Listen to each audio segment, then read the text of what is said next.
utak-utiklah IKN itu, teman-teman sekalian. Lagi suasana kayak gini, IKN harus dihentikan.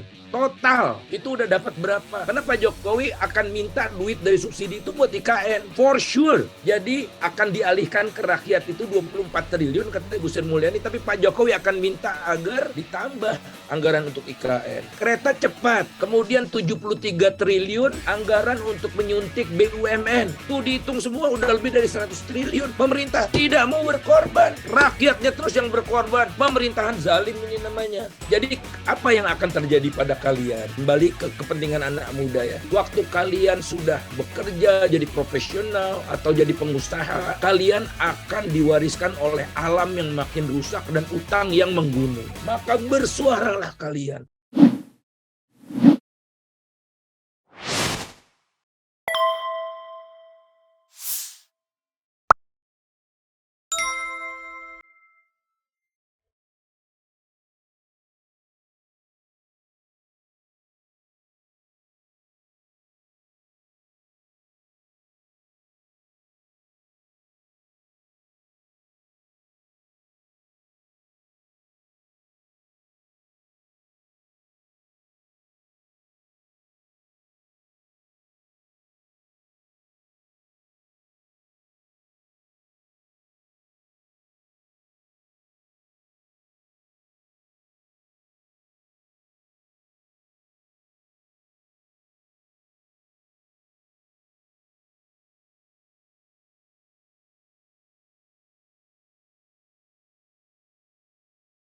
Jadi sayangnya cuma Jakarta yang dimanja gitu. Saya walaupun masih COVID, saya terus sekarang sedapat mungkin naik angkutan umum. Nah, the beauty dari angkutan umum kan sebetulnya ciri dari kota atau negara yang berkeadaban tinggi. Jadi yang diutamakanlah public, public, public, public. Nah, kalau pemerintah private, private, private, private. Private car naik, bebas PPNBM, bebas biaya bayar uang cicilan di muka itu, uang muka macam-macam itu yang dikasih mereka aja. Ya jadi pemerintah juga yang promote kenaikan harga BBM ini. Kemudian ya solusi pemerintahnya saya udah sampaikan tadi ya, bebas PPN macam-macam gitu. Kemudian kita coba untuk dorong pemerintah ini semua bisa dipertanggungjawabkan, semua ada hitung-hitungannya yang jelas dan sebagainya dan sebagainya. Pak Kwik pernah cerita kepada saya, waktu Pak Kwik jadi Menko Perekonomian itu dia minta data struktur biaya itu nggak dikasih loh. Dia Menko waktu itu. Gila nggak coba tuh apa kepentingannya gitu. Sampai Pak Kwik selesai tidak dapat biaya produksinya itu.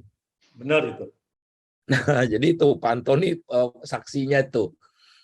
Saya beberapa kali, tapi sekarang udah lama enggak email-emailan dengan Pak Kwik juga. Nah, kemudian Bung Agus, ya kalau saya udah sampaikan bahwa rezim ini udah nggak kompeten gitu ya.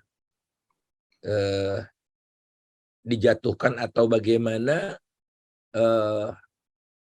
kita diskusikan yang akan datang, tapi kalau kita biarkan ini, rezim hanya bisa berubah, oligarki bisa kita kempeskan kalau ada krisis besar menimpa negeri ini. Kalau nggak ada krisis besar, uang mereka udah terlalu banyak lah. Ya.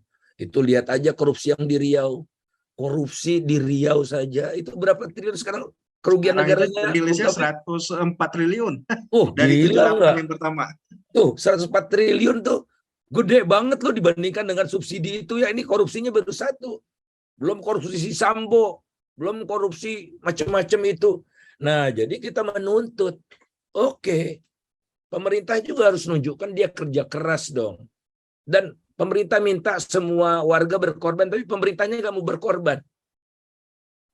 Keras kepala. Kenapa saya katakan gitu? Tidak utak-utiklah IKN itu, teman-teman sekalian. Lagi suasana kayak gini, IKN harus dihentikan total. Itu udah dapat berapa? Karena Pak Jokowi akan minta duit dari subsidi itu buat IKN.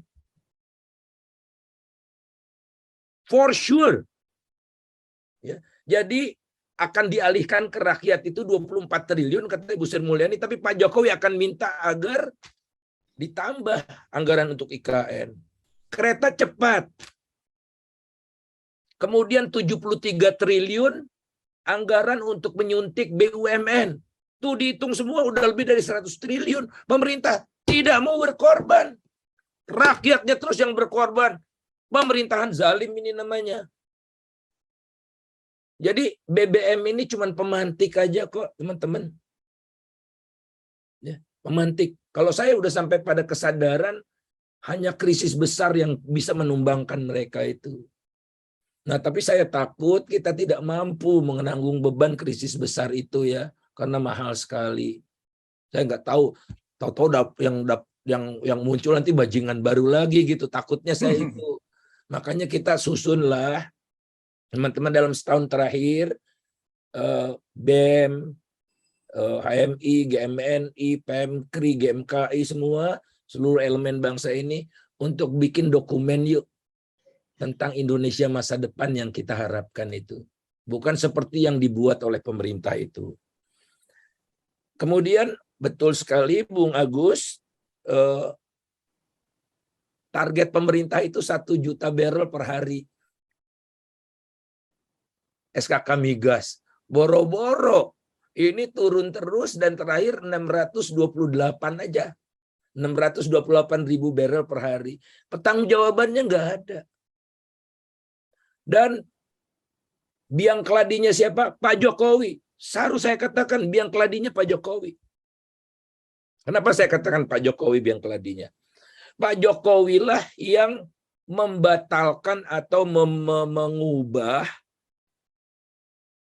proyek Masela dari offshore ke onshore yang menyebabkan investor asingnya cabut. Tinggal impact pun sekarang kalang kabut. Coba kalau tidak ada intervensi dari Pak Jokowi, intervensi silahkan ya, tapi pakai aturan. Karena saya ikut terlibat dalam kajian itu. Saya diminta jadi wakil ketua tim monitoring kajian oleh pemerintah. Awalnya offshore, itu proyek migas terbesar sepanjang masa di Indonesia. Investasinya pertama kali di atas 10 miliar US dollar itu si Masela itu. Jadi fenomenal sekali. Sudah diputuskan offshore ya di tengah laut. Kemudian ada 2 menteri, Pak Riza Ramli kawan kita dan Pak Luhut ngotot onshore. Pak Jokowi bingung, Pak Jokowi memerintahkan agar dikaji oleh lembaga independen. Nah, keluarlah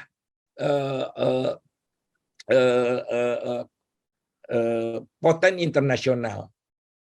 Ya, dikaji oleh Poten Internasional, didukung oleh beberapa lembaga kajian di dalam negeri. Keluar kesimpulannya itu, saya ingat 24 Desember.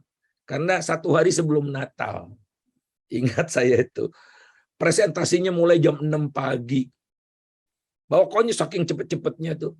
Dikasih ke Pak Jokowi, dalam suatu kesempatan Pak Jokowi di Pontianak, di Kalimantan Barat, mengatakan, saya putuskan onshore tanpa ada kajian yang jelas. Jadi, berapa miliar, padahal kalau udah berproduksi sekarang, itu kita kebanjiran penerimaan PNBP dan PPH migas yang Pak Antoni bilang tadi itu. Jadi kerugian negara itu berapa? Triliunan, ratusan triliun rupiah itu. Billions of US dollar itu. Nah kemudian coba Bung Agus, misalnya pemilik Shell. Ya, Bung Agus, pemerintah menetapkan aturan semua perusahaan pompa bensin wajib memiliki storage. Padahal nggak harus ya, mau storage-nya nyewa kan terserah. Tapi pemerintah bikin itu, bikin storage. Nah, dibikin sama Shell. Shell selesai storage-nya, aturan itu dihapus. Sehingga AKR nggak perlu lagi bikin storage, kan bikin kesel investor. Terakhir, coba bayangkan, ya, Shell nggak boleh import BBM-nya dari luar negeri, harus beli dari Pertamina. Kesel nggak coba?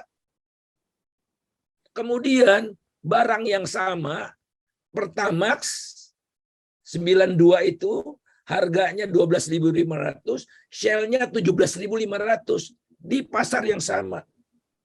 Karena Pertamina dilindungi pemerintah, Shell walaupun asing ya, tapi dia kan punya hak untuk diperlakukan sama gitu. Jadi mana mau investor minyak datang ke Indonesia, kapok, saudara. ConocoPhillips sudah keluar, ya. Chevron sudah keluar, Total sudah keluar, ya. Wah, udah makin banyak yang keluar, boro-boro masuk gitu. Inilah kezaliman rezim ini. Ya, saya bukan pro atau anti asing ya. Nanti dulu itu. Tapi kita tuh ngundang mereka, datang dong, udah datang dipentungin satu-satu. Jadi wajar. Nah, mudah-mudahan Pertamina di Riau setelah mengambil alih Rokan ini bisa bisa recover ya. Tapi saya baru ceramah di kalangan direksi Chevron itu, saya bilang gini, pengganggunya makin banyak ya. Iya Pak, kok Bapak tahu sih? Iya, ada suaminya Puan, ada si Anu. Karena ini udah milik Republik Indonesia.